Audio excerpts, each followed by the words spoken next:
What's happening, you guys? Alright, tonight is Wednesday, the 23rd, I think it is, of October. Alright, we are currently heading northbound on State Route 5 in Missouri. We are on our way to the town of, I'm going to call it my way, Milan. Not the way that the locals call it, Milan. In Missouri to pick up a load of Smithfield pork of some sort. So I've been to Milan a number of times before, but never to this customer. Every time I've been there was to Milan Processing, which basically we do deliveries there of basically dog food. Or, well, chicken. But yeah, bulk chicken. It usually comes from the east and comes here for pet food. So that's going to be my first time actually going to the Smithfield facility, though. So a new experience for me in a way. I'm not new to this highway here. Actually, this highway run now is the one I usually do take up here from when I'm on my way into Milan. Now it's freaking, you never know, we're going to get these little divots in the road, and then next thing I know I have to react to it with steering, and then I'm wondering, am I going to steer too much? Or can I keep it in my own lane, or am I going to end up veering into the other lane, or into the shoulder, or whatever? It's a little bit unnerving at times, especially when you have oncoming traffic, and you all of a sudden hit something like a divot in the road, whatever. Alright, I'm going to get zoomed in here for you guys. I don't really need this because I already know about where it's at. There actually is a small truck stop real close to them. I want to say it's just a little bit east. I know where the truck stop's at. I've been to it before, and I want to say Smithfield is just a little bit west of there. I don't know how far west, though. I don't think it's far, though. Alright, so then we're coming up from Springfield, Missouri. Yeah, hopefully you guys saw that video. I made a delivery to AWG, American Wholesale Grocers, or whatever the hell they're called. I don't know. AWG's, I might even be just making up shit what that AWG stands for. But something along that line. It's a grocer-related business. Anyway, yeah, I ended up shutting down in Stratford, Missouri at the TA. And I basically ran up from there via US 65 most of the way, or a good chunk of the way. Okay, so I brought some story time that relates to experienced drivers with decades of experience, more especially. I'm not going to sit here and pick on them, but this is where sometimes you can't always rely on a driver just because of their years of experience. And I mean well. I do mean well in this. The first part of this I'm going to be talking about is a driver I am friends with. And I'm not trying to badmouth him, but nobody's perfect out here. I don't care how much experience you have out here, there's always something new to learn. First time coming out here, I had a load coming from Ward, South Carolina, or wherever I was coming from, Pendergrass, Pendergrass, Georgia.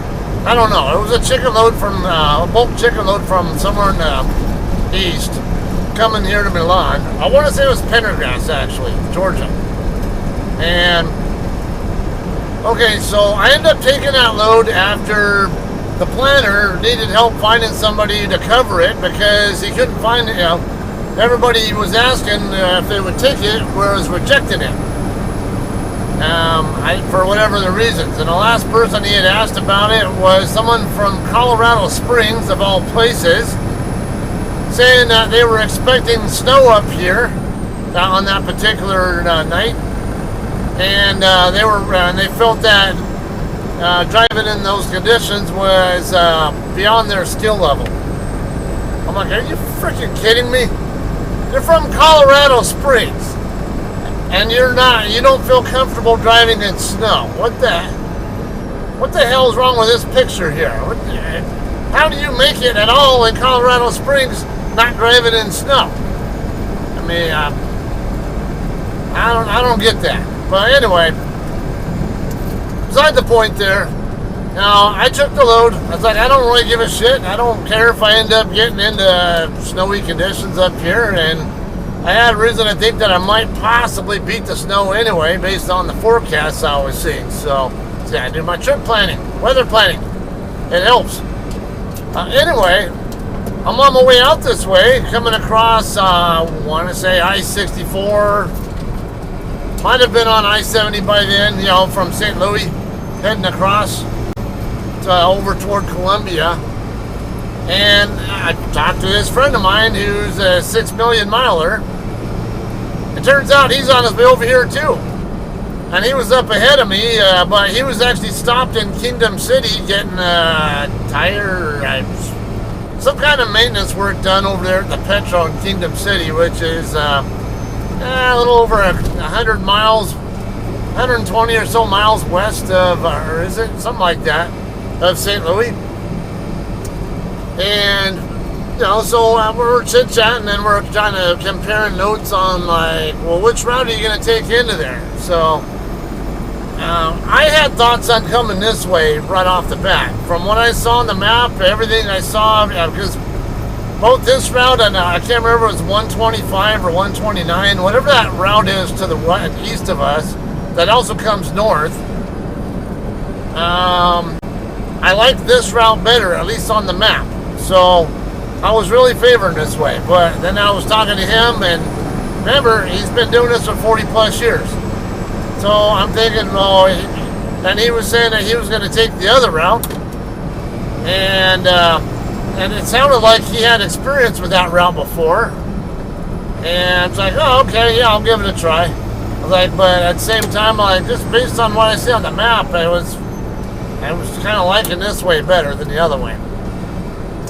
So I go up that way and find out there's good reason to prefer this route over that one. There are more slower speed curves. You see, I'm not really slowing down much at all here. I mean, I'm slowing down some for these curves, but not that bad. The other way, you got these, some of those curves are like 35 max, maybe even a little slower. And there's a set of railroad tracks at-grade railroad tracks that you have to deal with too. So if a train's coming across, you're getting set there. And there's a town over there where like a sharp right curve that goes around this building, and you can't tell and you need both lanes to make the curve. And you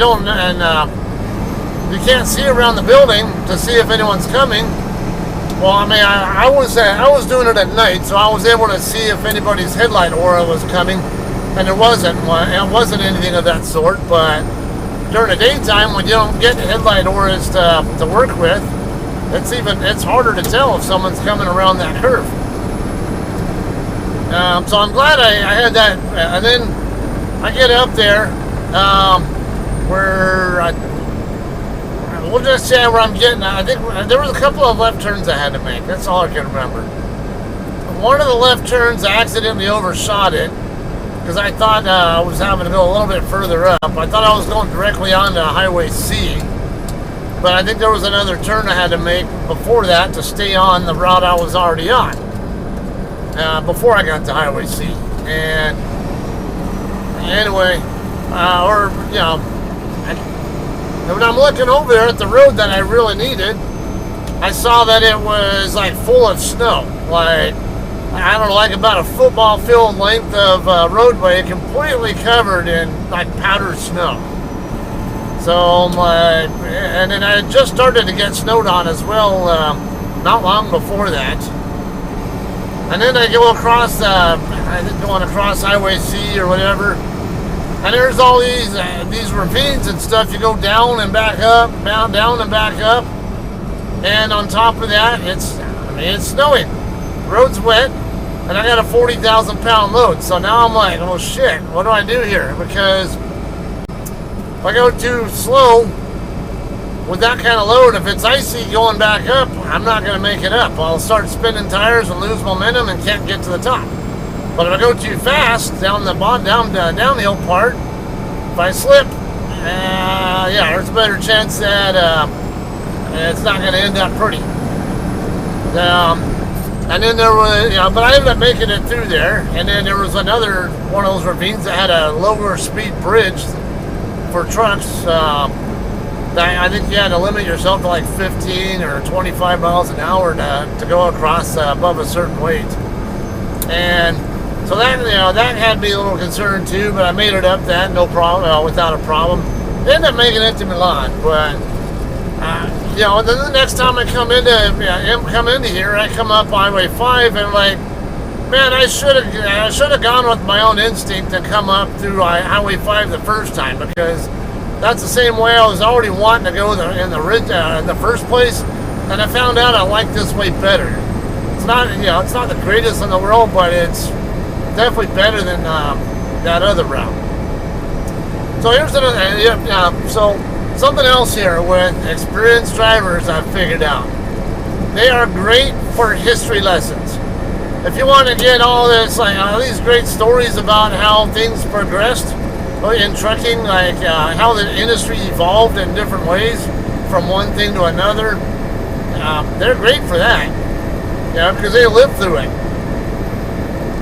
And sometimes you get good context based on those history lessons. But same time, there are times that their past experience isn't legit anymore. Or maybe I wouldn't call it bullshit knowledge, but what might have been relevant and valid when they were driving isn't so relevant or valid today. And now this first part, right turns from 2 right turn lanes. Supposed to use the outer lane unless the inner lane is wide enough to allow you to make your turn without encroaching on the other lane. I've had this talk before a number of times. A lot of people will argue with me on it, but find me a CDL school today that teaches you to stay on the inner lane. Yeah, good luck with that. They all teach you to get on the outer lane, no matter which direction you're coming. So older school drivers want you to use the inner lane or the rightmost lane to protect your blind side, but the problem is you have run-ins with other people at those kind of intersections. That cop is going to give that ticket to the guy who encroached in the other one's lane. They don't give a shit about your blind side. They don't care if there's a chance that someone will get up in your blind side or not. You got hood mirrors. Look at them.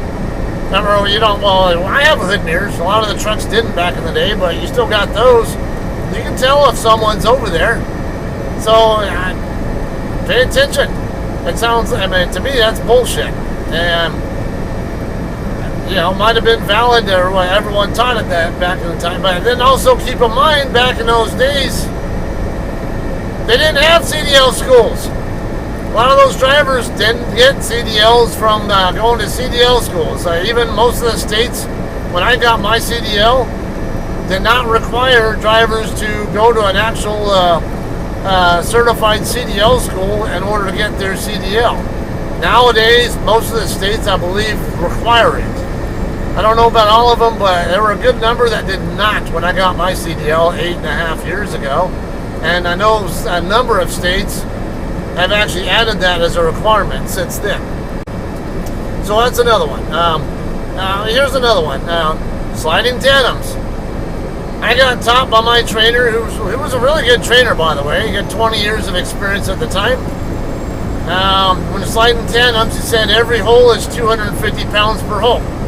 It'll take away 250 pounds off of your whatever your axle, your heavy axle is, and move it toward the lighter axle. But yeah, that applies on some trailers. Not on any trailer that I pull, though.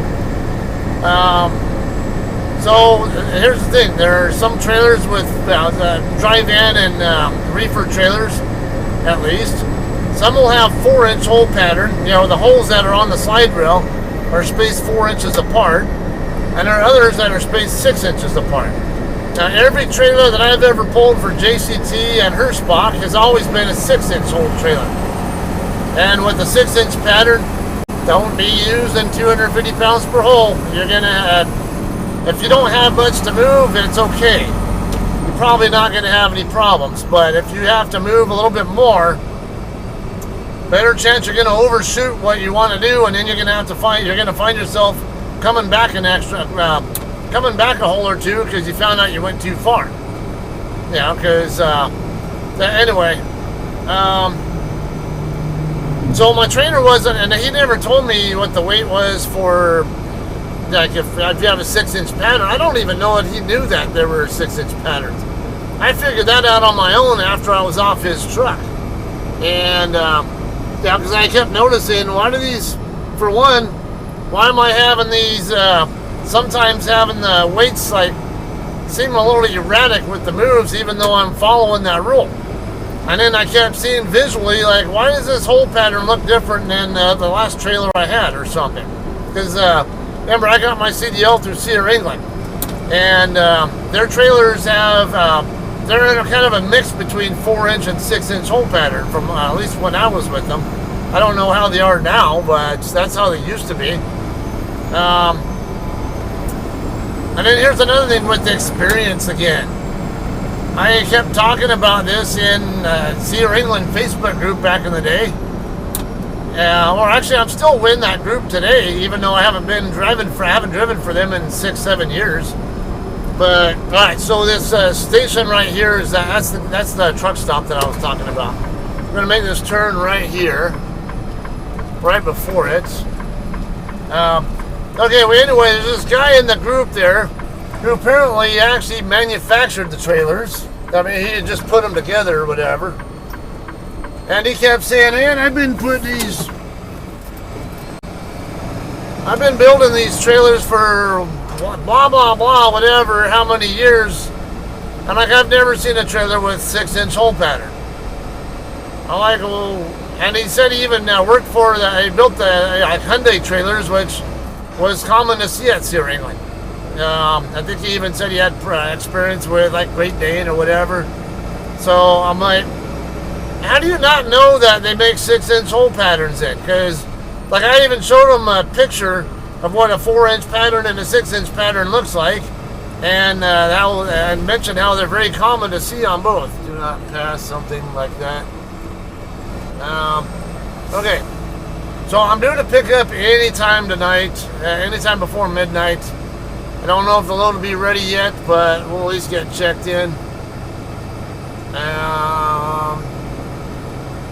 And play the stupid game because I've really never been here before, so I don't know what to expect. All vehicles must stop in 600 feet. Alrighty. Okay, so we'll get checked in up here in a second, and we'll continue from there.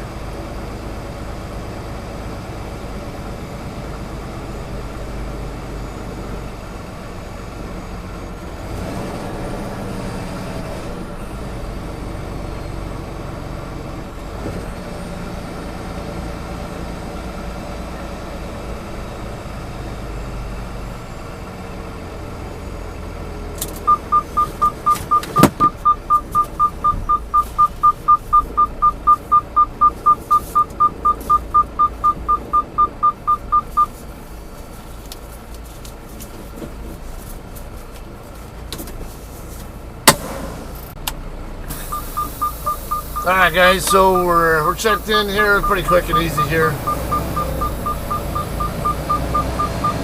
Alright, we're going to come up over here, curve around to the left. There'll be a scale right over here next to, I think it's this building right here. And we'll park right next to that scale. And right on the other side of the scale is the shipping office. We'll check in with them there.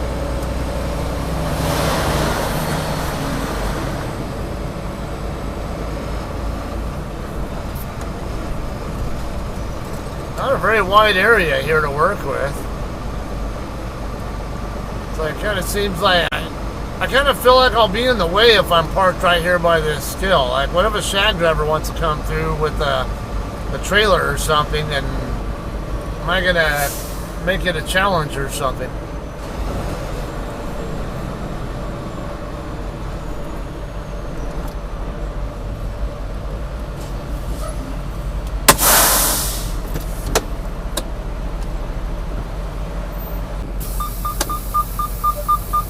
Alright guys, we're checked in here. Load is ready to go. So now we're going to drop our empty. She said go down this way somewhere, I guess some gravel area or whatever. And then she said my loaded should be over here somewhere.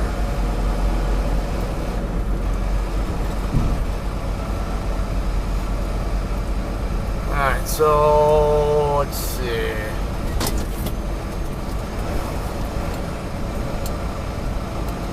I'm gonna have to look for my loaded as well. It should be a Hirschbach trailer because it's 00446 is I think the number.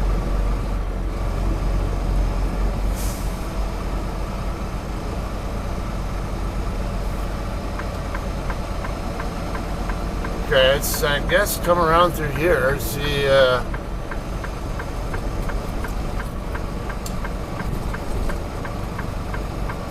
I should put my map up with a satellite view to make sure I know that there's even a drop yard over here or something.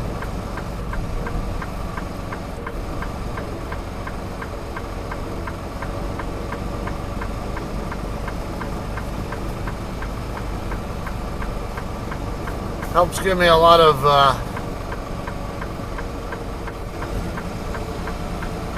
give me a better clue if I have the map up. Let me take a look.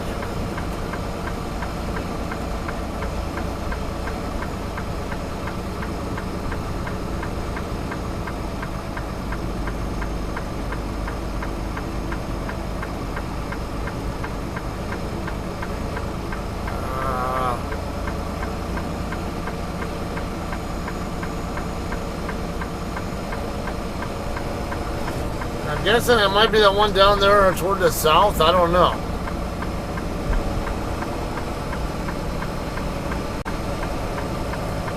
Yeah, I see a lot down there pretty close to where the employee parking is at. Yeah, you basically have to come all the way around this way. I can't tell if it's accessible, but... yeah. How's this work if there's a shag driver coming through here? Or someone else? You guys take turns or some shit? I don't know. Okay, yeah, this is... alright, so yeah, right here, this looks like the gravel lot she's talking about.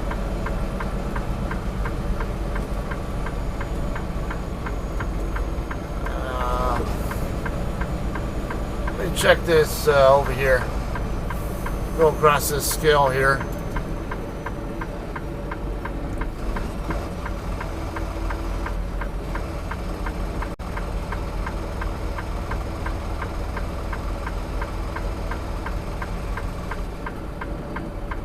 Oh, shag driver, look like he's chasing me down.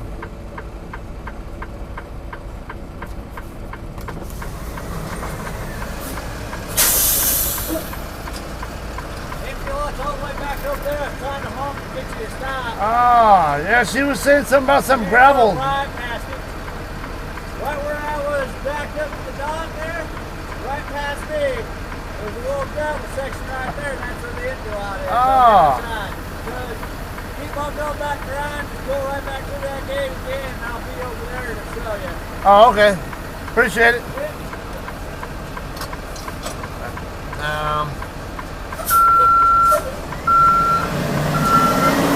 Okay, so yeah, I knew something was not right. Oh, it looked like the shag driver might be wanting on the scale. Let's see if we can get ourselves turned around.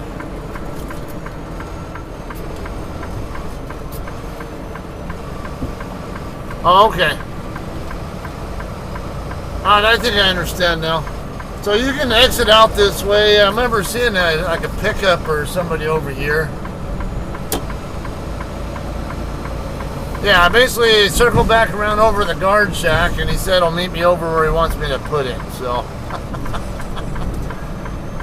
oh. I was like, I'm looking for gravel. I don't see any gravel. It's too dark to tell what the hell I'm looking at.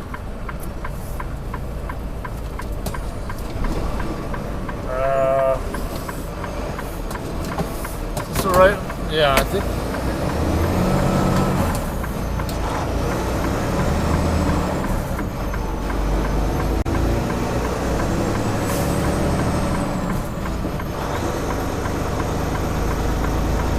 I'm guessing it's that one right up by the building or something, but I don't know. Kind of weird how you have to go through a gated guard shack right here to come through on this side, but you can waltz right in on the other side.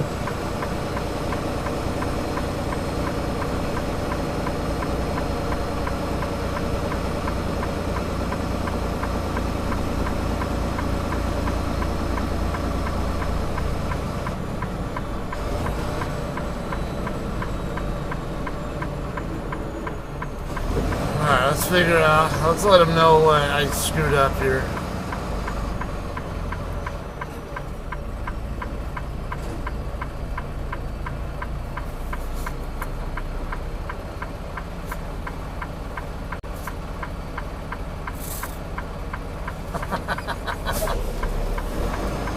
Did I tell you what happened?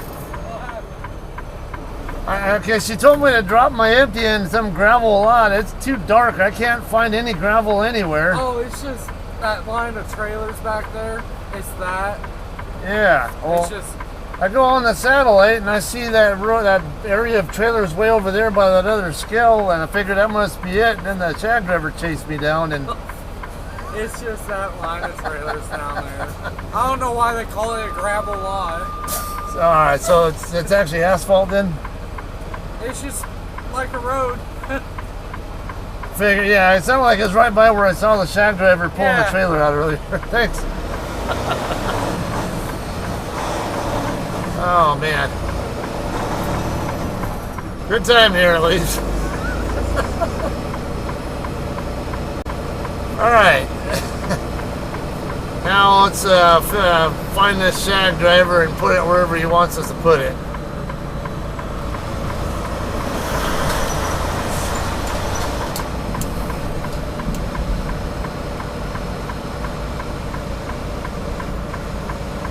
I'll keep looking, I guess, for I mean, I was too busy looking for where the hell to put my empty. I didn't get a chance to look at where exactly where my loaded might be over there.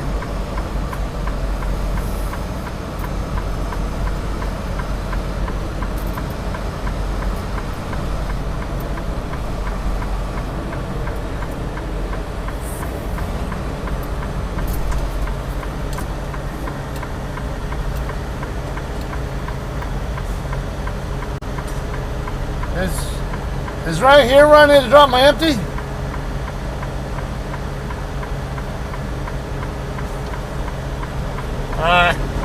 Gotcha.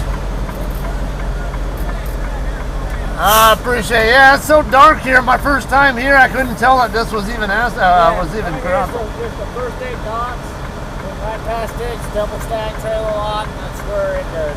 I appreciate it. All empties go here, and then you're loaded might be back over here, it might not be. I don't know. You get to have some laughs now at my expense, so. What? You get to have some laughs at my expense now. So. Yeah, it's all fun and games, so. Yeah. I don't mind helping you guys out. If you need help pulling your trailer out, let me know. Oh, no, we're good. Well, I mean, your loaded one might be that far apart from you. Oh, okay. It's a tight yard around here, so. Yeah, we'll see how it goes. If it's not sitting too high, I can raise my airbags up above normal to get it out. Well, we'll be sitting around, so that's all I want of us spotters. We'll be happy to help you. Cool, appreciate it. All right, we're nice spotters around here. Yeah, a lot better than some of the other ones I've seen. All right, so we'll put it right here. I'm not too worried about prime bin right there. I'll just modify my setup here. I'll do kind of a 90 in a way. As long as I get my tractor into the space in front of him, we're good.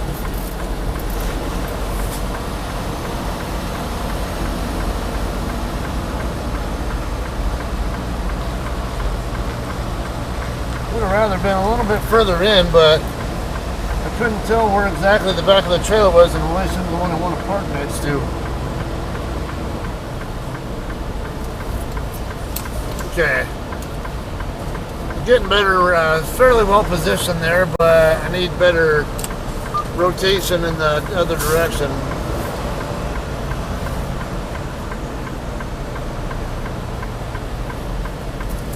Oh, that works. We'll get it even further over that way. Come on.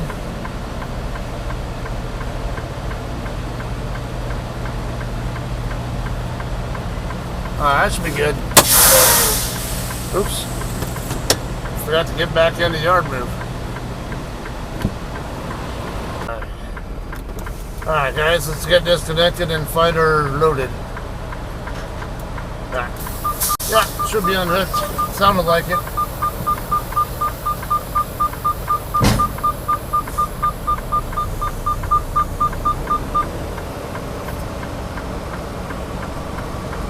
Okay, she did say it should be over this direction somewhere. Doesn't necessarily, it could be anywhere in this row, really.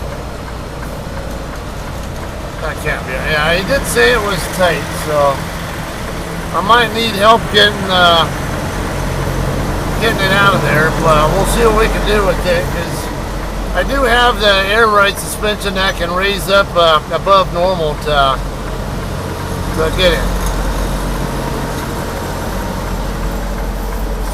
No, that's not it. It's a Hirschbach, but it's not the one that I want.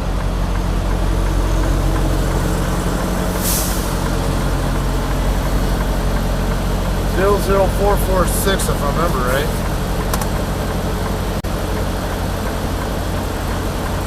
Yeah, 446.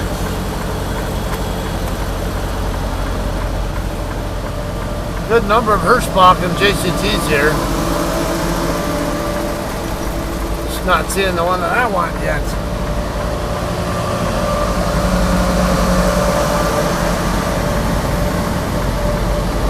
What's this one? That's a JCT. There's a 146.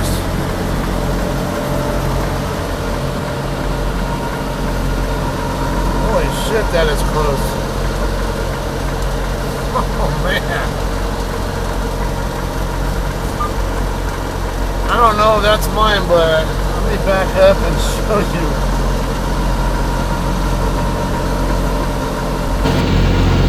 Man, that is tighter than a virgin. Wow. I don't know. My trailer is supposed to be 00446. That's 146. I don't know. I don't know if that's yeah, mine was really supposed to be 446, I'm a 146 or what? Shit. I'm gonna have to walk back to double check if that the seal doesn't match that. So I have a suspicion that it might be it. Alright guys, well, suspicion confirmed. That is my trailer. So let me get up to it real quick, or at least I'm gonna have to go to the office and tell them that the bills have the wrong trailer number on it. Might not be a big deal there at all. Depends on the shipper though, or the customer, or whatever. Sometimes it's sometimes it does matter though. Alright, as tight as this is, I want to make sure I'm under it just right.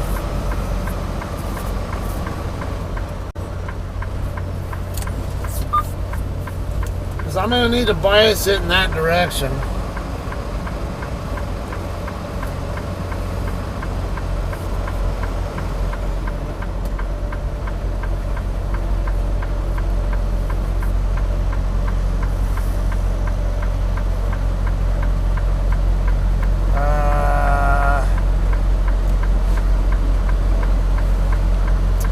I'm not filling it yet, so I'm gonna probably need the spotter to get it out of there.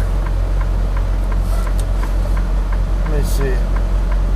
No, if I'm not filling it yet, I'm not going to. So I mean, even if I raise the airbags up, it's not gonna work. So let me go ahead and get the spotter.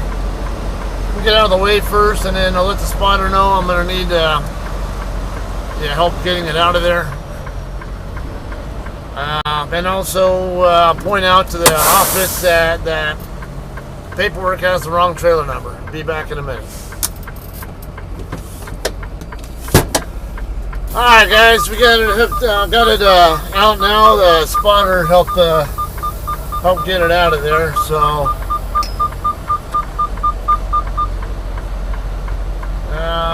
alright, so let's see. I'm gonna need to just, I'll just back up to it, and then I'll start my turn where I normally would. That should get me fairly well lined up with it. Okay, so normally, for those of you guys who don't know, when you're coming up to line up with a trailer like this, what I usually do is when I'm rolling forward, about when my hood mirrors get to the near end of my trailer, that's when I start my turn. Let's see how this works out. Boom, look at that. It's about perfect right there. We'll just back up to it, and alright, we'll get it pre-tripped, do what we can with it here at least. And and then we'll be out of here in a bit. Oh yeah, it is sitting kind of high still. I had to raise the landing gear while he was still under it, and figured it might be good. Yeah, now I can get underneath it. I can tell from my pressure gauge that I'm definitely under it now. There we go. Okay, so pre-trip it, and we'll be out of here in a minute. Alright guys, I'm really limited in what I can do with pre-tripping it right now, because I can't get to it without going way out of my way and stuff to go anywhere. And I can't really inspect the sides of the trailer either, so I'm going to go ahead and get it out of here.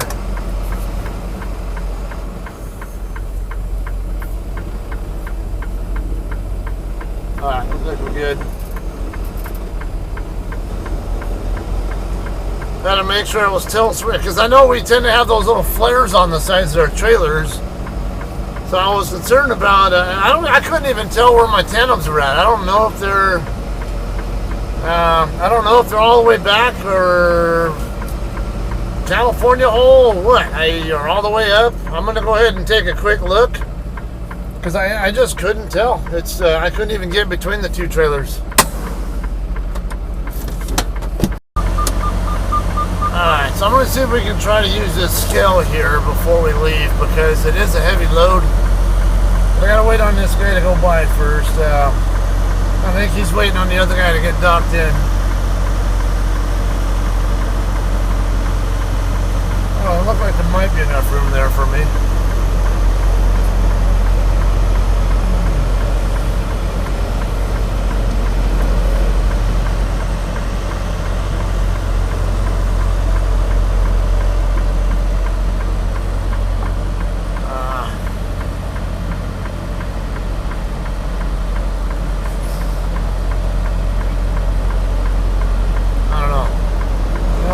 Try.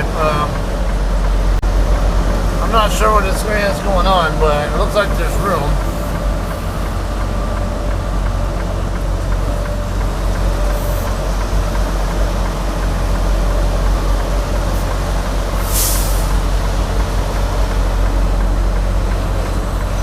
Okay, and so I can tell there's an indicator for the scale over there. So I think I'm gonna have to get turned around. I was going to try to go over it the other direction, but I don't think I can, I don't want to go through that hassle of trying to figure it out in that direction when I can just figure we can come over here and get turned around, check our axle weights, and then if everything's hunky-dory, we'll get turned back around again and get out of here.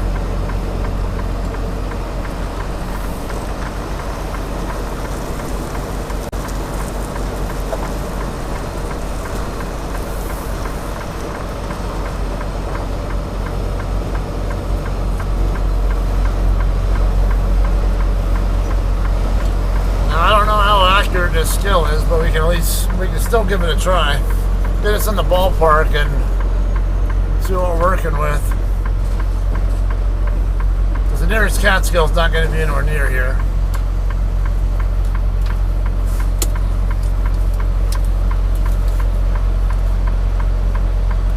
Wait, is that thing reading both directions? 11,600 is definitely in the ballpark of where I'm expecting. Oh, I see. So I could have gone the other way and then used my mirror to read that thing the correct way. That's why it looks like that. Alright, now I know. I saw the indicator was only on this side, so I figured there was that I wasn't going to be able to do it from this direction unless I got out. I didn't know that they had another indicator there that's backward to help you, just so you can look at it with your mirror.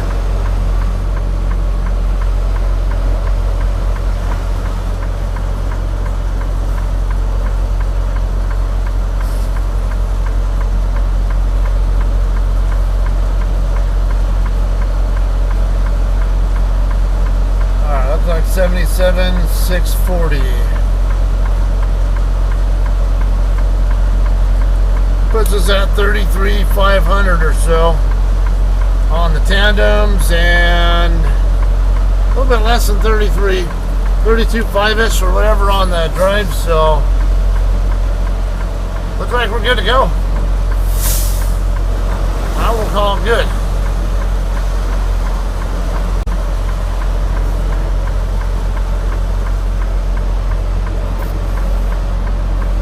Just have to get turn back around, and we'll get out of here.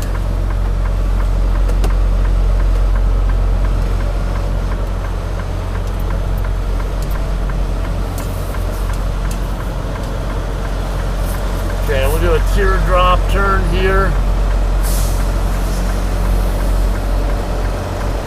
Gotta give our tandems time to get over here to alright, that looks really good. STI or STI, whatever that company's called. Man, they're all over the place over here. Seems like everybody who lives over in this area drives for them.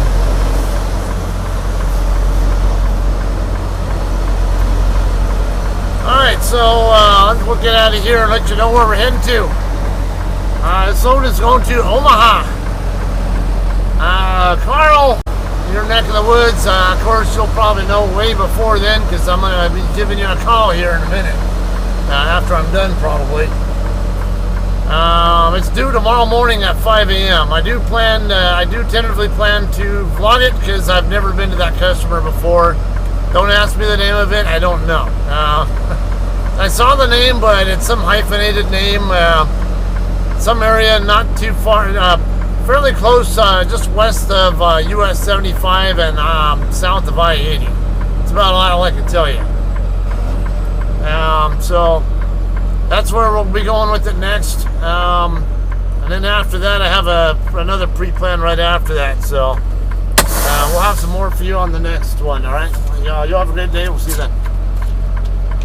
All right, guys. I forgot to mention something here before we go, though. So when I was saying there was a problem with the trailer number. So this was one of those cases where it really was beneficial that I went over to the shipping office and told them about the problem. And I double checked that the seal number on this trailer matched what was on the bills, and that the only thing wrong was the trailer number. And they had to we actually ended up reprinting the bills. The problem there, you can easily write down this stuff, but now the guard shack on the way out of here, that's one of the things they're checking for, is to make sure that the trailer number on the bills matches what I'm hooked to, and if they don't match, then they won't let me out. So that would have been the problem there.